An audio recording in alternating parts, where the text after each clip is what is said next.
The issue with Bitcoin being adopted as a strategic reserve, right, is that it's coming for the king daddy of all fiat currencies, which is the U.S. dollar.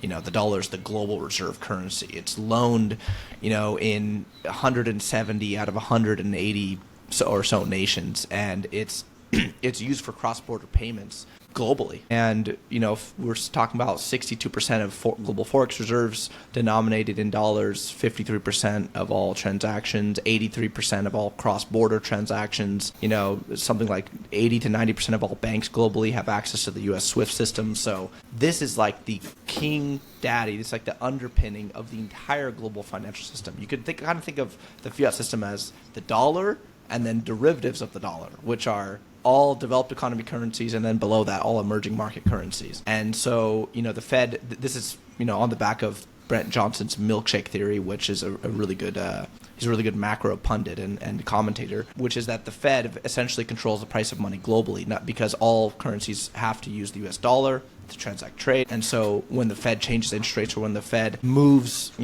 monetary policy, it affects every single nation, right? And right now is a perfect example. You see the Korean won, you see the Japanese yen, you see the Canadian dollar at historic lows against the US dollar. And it's because of this, hiking cycle that they've done that's been so fast that's put the domestic US interest rate above the rest. And, El Salvador adopting Bitcoin as a strategic reserve, as a treasury asset, I think it doesn't have a hundredth of the importance of the U.S. government doing that. And again, it's because the U.S. government actually controls the global reserve currency. And with the central underpinning of the entire global monetary system beginning to adopt Bitcoin, that is what finally puts a target on other central bank backs.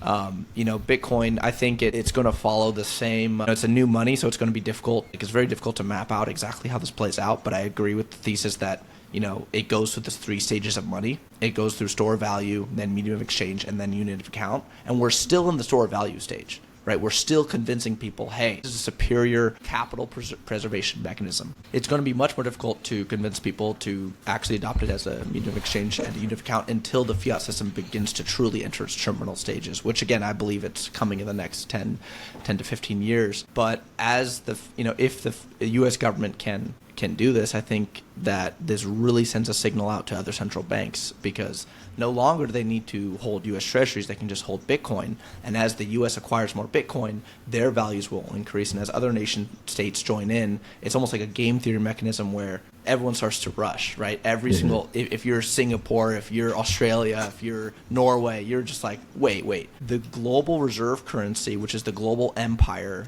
the, hegemon, is acquiring Bitcoin at, 400,000 Bitcoin a year. I'm going to start, what am I doing? I need to get in this immediately. I'm holding U.S. treasuries. Why do I even own those that make 5%? Why not sell the U.S. treasuries, only hold liquid U.S. dollars, and only hold Bitcoin? And I think that's of much more consequence. And so I'm hopeful that that happens. But even if it doesn't, right, this is inevitable no matter what. It's just a question of timing. This would speed things up. If they don't do it, it would slow things down. But eventually, again, all fiats must die, because this, the system's unsustainable just by design.